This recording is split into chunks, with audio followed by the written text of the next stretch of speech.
तो next part शुरू करते हैं। विंग अचानक चक्कर खाकर नीचे गिर गया था, तो सब उसे हॉस्पिटल ले जाते हैं। वहाँ पर वांग जी भी ये खबर सुनकर हॉस्पिटल पहुँचता है।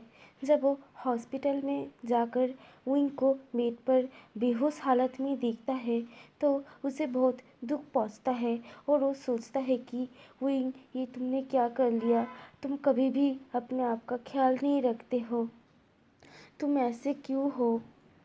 उसके बाद नर्स रिपोर्ट लेकर रूम में एंटर करता है और सबको बधाई देते हुए कहता है कि विंग 2 मंथ प्रेग्नेंट है। ये सुनकर सब बहुत हैरान होते हैं। वांग जी भी हैरान होता है। उसके बाद वांग जी थोड़ा खुश भी होता है। तब जियांगचन कहता है कि क्या विंग का कोई बॉयफ्रेंड है? कब वो प्रेग्नेंट हुआ? उसने तो हमें कुछ बताया भी नहीं। कैसा है ये जब उठेगा ना, मैं उसे बहुत मारूंगा। तब निहुसन कहता है कि तुम अब उसे नहीं मार सकते, अभी वो प्रेग्नेंट है। हमारा छोटा सा नेफ्यू या फिर नीस आने वाला है। तब विंग अपनी आंखें खोलता है और सबको हैरानी से देखने लगता है। पहले वो देखता है कि वो अभी हॉस्पिटल के बेड में है, तो वो हैरान होता है और सबको पूछता है। तो सब उसे बताते हैं कि वो चक्कर खा कर गिर गया था। और उसके बाद सब उसे पूछता है कि तुमने हमें बताया कि नहीं कि तुम प्रेग्नेंट हो। तो ये सुनकर विंग बहुत हैरान होता है। उसके बाद उसकी नज़र जाता है वांग जी के ऊपर, जो पास ही में खड़ा हुआ था। और वो दोनों आँखों आँखों में ही बात करके सब कुछ समझ जाते हैं कि क्या हुआ था।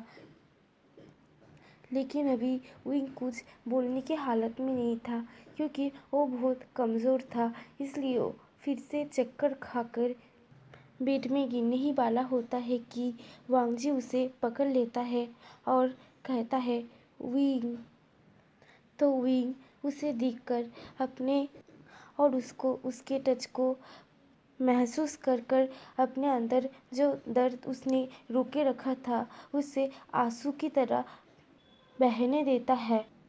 अब वांग जी वहाँ पर निहुसन और जियांगचन को कहता है, प्लीज़ तुम दोनों अभी बाहर जाओ, मुझे विंग से कुछ बात करना है। तो पहले वो दोनों बहुत हैरान होते हैं, लेकिन बाद में वो दोनों निकल जाते हैं। अब विंग को वांग जी बेड में अच्छे से लेटा देता है और उससे पूछता है, क्या ये मेरा बेबी है? तो विंग बोलता है, आई थिंक येस, क्योंकि उसके बाद विंग इतना ही कहता है कि उसे काटते हुए वांग जी उसे कहता है, क्या तुम इसे अबॉर्ट करने वाले हो? तो विंग पहले हेजिट करता है, उसके बाद कहता है, नहीं, कभी नहीं, मैं इसे अबॉर्ट नहीं कर सकता। ये मेरा अंश है, ये मेरा बेबी है, मैं इसे कैसे अबॉर्ट कर सकता हूँ? ये एक नन्ही सी जान है, इसकी इस गलती में कोई भी हाथ नहीं है। इसे तो कुछ भी पता भी नहीं है, ये तो अभी भी इस दुनिया में आया ही नहीं है, तो मैं इस नन्ही से जान को कैसे मार सकता हूँ? ये अभी भी एक इनोसेंट सोल है। तो वांग जी कहता है, हाँ, प्लीज़ इसे अबॉर्ट मत करना, मैं इसका रिस्पॉन्सिबिलिटी लेना चाहता हूँ, मैं इसका फादर हूँ, मैं बहुत हैप्पी हूँ। मैंने उसे भी तुम्हें कहा था कि मैं तुम्हें बहुत पसंद करता हूँ, आई लव यू। पहले तुम अपनी ग्रेजुएशन कंप्लीट कर लो, उसके बाद मैं तुमसे शादी करूँगा। मैं इस बच्चे को चाहता हूँ, मैं एक अच्छा सा एक स्वीट एक फैमिली चाहता हूँ, जिसमें मैं, तुम और हमारा छोटा सा बेबी रहे।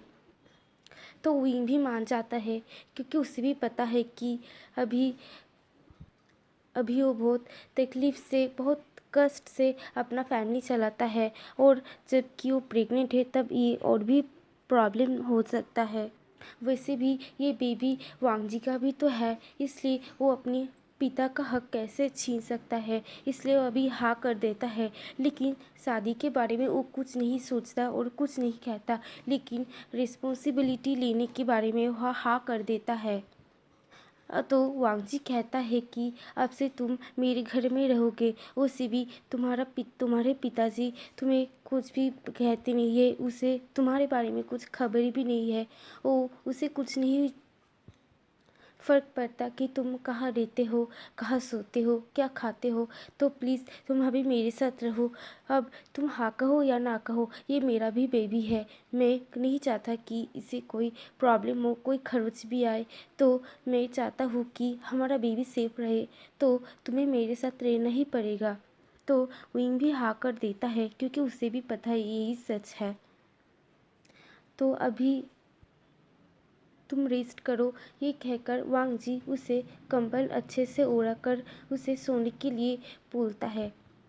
इस इंसिडेंट के बाद अभी 1 महीने गुजर जाता है। अब पूरा स्कूल जानता है कि ये बेबी वांगजी का है और वो दोनों कपल है। सबको तो ऐसा ही पता है कि वो दोनों कपल है, लेकिन सच तो विंग और वांगजी को पता है कि ये सब एक रिस्पॉन्सिबिलिटी के लिए हुआ है, नहीं तो वो दोनों कभी भी एक साथ नहीं रह सकते थे।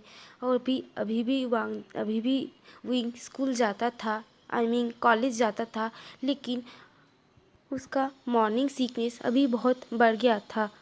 वो कभी भी ठीक से खा नहीं पाता था, हमेशा वॉमिटिंग होता रहता था। लेकिन वांगजी हमेशा उसका बहुत ध्यान रखता था, उसे जो भी चाहिए वो हमेशा उसे लाकर देता था। ऐसे ही समय जा रहा था। अभी विंग 7 मंथ प्रेग्नेंट है। उसका बहुत मूड स्विंग्स होने लगता था।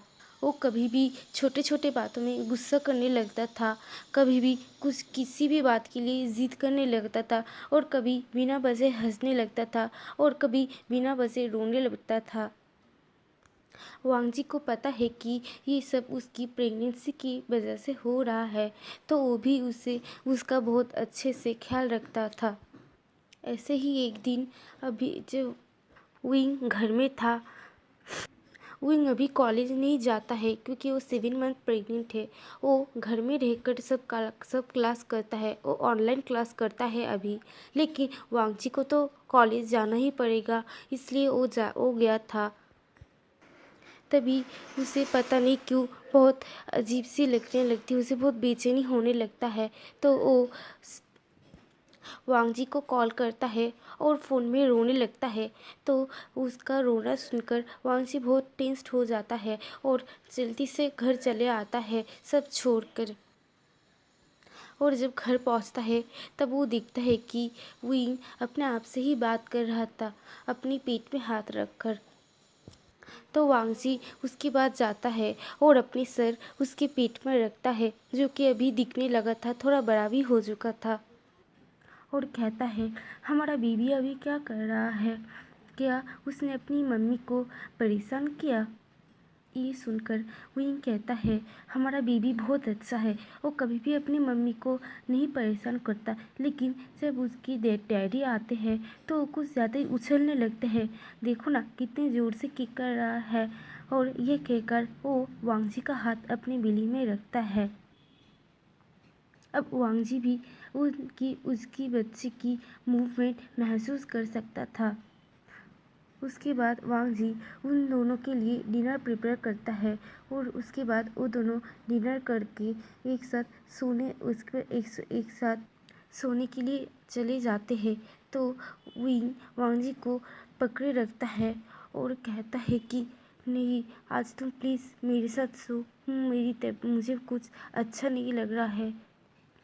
तो वांगजी भी कुछ नहीं कहता, वो बस उसके साथ सोने जाता है, क्योंकि वो उसे भी ऐसे भी वो उसे बहुत पसंद करता है और वो उसे दिल से अपना ही मानता है।